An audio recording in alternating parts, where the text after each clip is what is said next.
শিক্ষার্থীদের মেধা ও সৃজনশীলতার বিকাশে শিক্ষা প্রতিষ্ঠান ও শিক্ষকদের আরও কার্যকর ভূমিকা রাখতে হবে বলে মন্তব্য করেছেন শিক্ষা প্রতিমন্ত্রী ববি হাজ্জাজ। তাদের প্রতিভা বিকাশের জন্য নতুন নতুন সুযোগ ও প্ল্যাটফর্ম তৈরি করতে হবে বলেও মন্তব্য করেন তিনি। আজ বাংলাদেশ চীন মৈত্রী প্রদর্শনী কেন্দ্রে ও লেভেল ও এ লেভেল পরীক্ষায় কৃতিত্ব অর্জনকারী শিক্ষার্থীদের সংবর্ধনা অনুষ্ঠানে ববি হাজ্জাজ এসব কথা বলেন।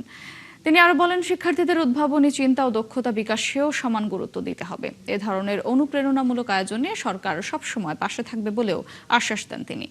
এবছর দেশের 121টি ইংরেজি মাধ্যম শিক্ষা প্রতিষ্ঠানের 2545 জন কৃতি শিক্ষার্থীকে সংবর্ধনা দিয়েছে দ্য ডেইলি স্টার ও প্রাইম ব্যাংক।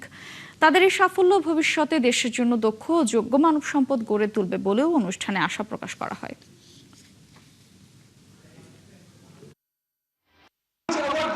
সেখানে তারা প্রমাণ করে দিচ্ছে যে তাদের মেধার কোনো ধরনের কমতি নাই।